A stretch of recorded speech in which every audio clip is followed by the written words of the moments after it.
最近大家去街市或者超市買嘢，有冇留意到啲雞蛋平得好離譜？甚至喺 WhatsApp 群組或者 Facebook 瘋傳，話大批激素蛋再次流入咗市面。聽講啲雞食咗激素之後，一日生幾隻蛋，人食咗呢啲蛋會搞到荷爾蒙失調，小朋友早熟，大人仲會致癌添。聽落係咪好恐怖？但係我要話俾大家聽，呢件事嘅真相分分鐘仲恐怖過你以為嘅激素。今日我會同大家拆解呢個困擾咗香港人好耐嘅雞蛋迷思，由生產源頭講到入屋煮食。睇完之後，你以後買蛋就唔會再交智商稅，更加唔會攞自己同屋企人嘅健康嚟冒險。講到激素蛋，我哋首先要搞清楚一個概念，就係點解大家會覺得而家啲雞生蛋生得咁快？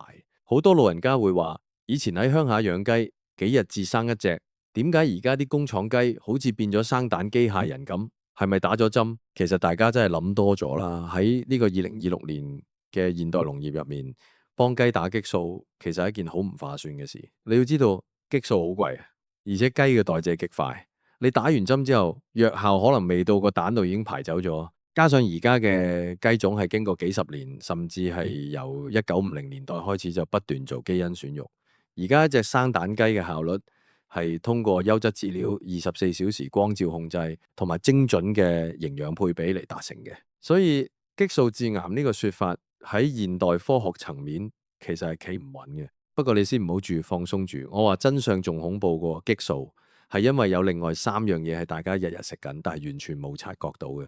第一樣就係抗生素殘留，雖然激素未必有，但係抗生素就真係好難講。你想一個雞場養幾萬隻雞，佢哋擠晒喺一個好細嘅空間入面，只要有一隻雞病，成個場就會玩完。為咗預防，有啲唔守規矩嘅養殖場會喺飼料入面長期添加抗生素，呢啲抗生素會殘留喺雞蛋入面，我哋長期食，身體就會產生抗藥性。萬一有一日你真係病咗要救命，啲藥可能就對你無效啦。呢種對生命嘅長期威脅，係咪比嗰個未必存在嘅激素更恐怖？第二樣嘢就係我哋平時最中意睇嘅蛋黃顏色，好多師奶去買蛋一定要揀啲蛋黃好深色，甚至係橙紅色嘅，覺得咁樣先至係走地雞或者土雞蛋，營養價值高啲。真相係呢啲色可能係餵出嚟嘅，為咗迎合消費大眾嘅心理，有啲生產商會喺雞飼料入面加一種叫斑孖黃或者其他化學色素。呢啲添加劑雖然喺某啲標準下係容許嘅，但係如果你長期食，對肝臟同腎臟嘅負擔絕對唔細。你以為買緊營養，其實買緊色素。第三樣最恐怖嘅係雞蛋表面嘅污染。大家買蛋返去會唔會洗雞蛋？如果你話係，咁你就大鑊啦。呢個係好多香港人最容易犯嘅錯誤。雞蛋表面有一層好薄嘅保護膜，叫膠質層。如果你用清水洗，就會破壞咗呢層膜。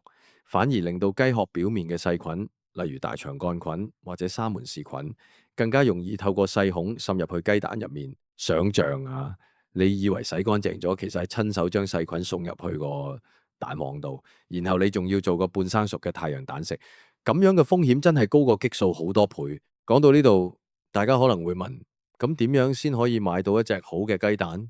其實喺香港買蛋真係要有一套學問。首先，大家要識得睇蛋殼，一隻健康新鮮嘅蛋殼應該係微粗糙、無裂痕，而且摸落去有一層薄薄嘅粉末感。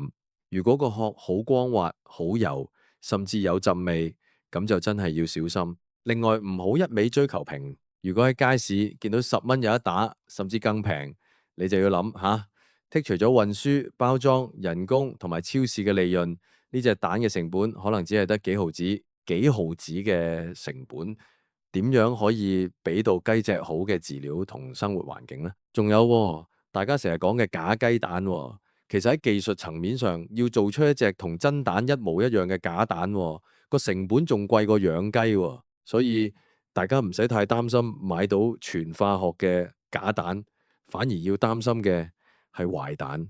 有啲蛋因為存放得太耐，入面已經變質，但係外殼睇唔出。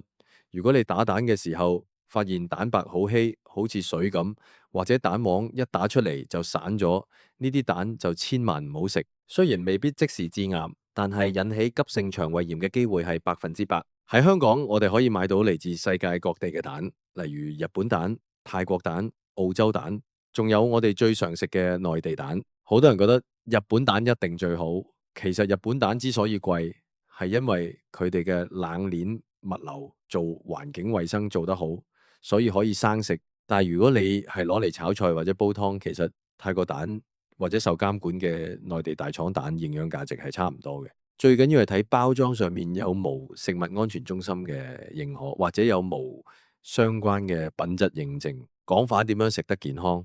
好多人擔心膽固醇問題，特別係50歲以上嘅朋友。其實根據而家嘅營養學研究，食物入面嘅膽固醇對人體血液膽固醇嘅影響遠遠細過飽和脂肪。所以一個健康嘅成年人一日食1至2隻蛋係完全冇問題嘅。蛋黃入面有豐富嘅卵磷脂、維他命 A 同維他命 B12，呢啲都係對腦部發展同神經系統非常有益嘅營養。反而如果你因為怕激素或者怕膽固醇而完全唔食蛋，咁你就損失咗一個最平、最優質嘅蛋白質來源。最後我想同大家講一個廚房智慧：儲存雞蛋嘅時候，記得要尖頭向下、圓頭向上。點解？因為雞蛋嘅氣室喺圓嗰一頭。咁樣放可以令到氣室喺上面，防止蛋黃貼住蛋殼，延長保鮮期。仲有喎，唔好將蛋放喺雪櫃門嗰個位喎，因為雪櫃門成日開合，溫度波動最大，會令到雞蛋容易變質。最好係連埋個原裝盒放喺雪櫃入面嘅層架度，咁樣就最穩陣。總結一下，所謂嘅激素蛋，好多時只係市場上嘅傳聞同焦慮。真正威脅我哋健康嘅係抗生素殘留、化學色素同埋錯誤嘅處理方法。大家以後去買係唔好再被嗰啲字眼嘅標題嚇親，要用腦去分析，揀啲有信譽嘅商戶，觀察蛋殼嘅新鮮度，返屋企之後正確儲存同煮食，咁你就可以食得安心又放心。希望今日呢番說話可以幫到各位爸爸媽媽、爺爺嫲嫲。我哋生活喺香港呢個咁快節奏嘅城市，資訊好多，但係真假難分。我哋唔需要做科學家，但係我哋要做一個聰明嘅消費者。下次去街市買蛋，記得諗起我今日講嘅嘢。如果你覺得呢啲資訊有用，記得話俾身邊嘅朋友知，唔好再俾啲過時嘅謠言誤導。健康係自己嘅，亦都係全家嘅。我哋一齊學識揀好嘢食，食好嘢。喺呢個2026年嘅資訊爆炸時代，我哋要保護自己同屋企人。最有力嘅武器唔係藥物，而係正確嘅知識。好似雞蛋咁樣一件咁平凡嘅食物，背後其實都反映咗我哋對生活品質嘅追求。下次煮早餐，當你打緊嗰隻蛋嘅時候，留意下佢嘅蛋白係咪清澈，蛋黃係咪圓潤。咁樣嘅觀察，比起你聽任何傳聞都嚟得更真實。最後再提提大家。如果你係買嗰種有生產日期標籤嘅盒裝蛋，一定要睇清楚。通常雞蛋喺室溫下可以放14日到21日左右，但係喺香港呢種潮濕嘅天氣，入雪櫃係最安全嘅。入咗雪櫃之後可以保存到30至40日，但記住，一旦攞咗出嚟室溫，就唔好再放返入去，因為溫差會產生水珠，咁樣細菌就最容易滋生。呢啲細節往往就係保障健康嘅關鍵。我哋唔好再人云亦云，話咩激素致癌就驚到唔敢食。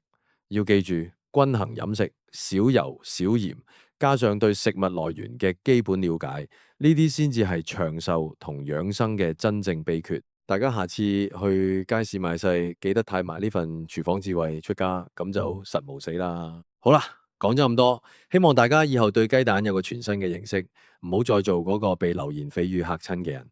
要做一個掌握真相、食得招積嘅香港人。我哋下次再傾其他生活入面嘅食物真相。記住，食得清淡啲，買得精明啲，生活自然就會健康啲。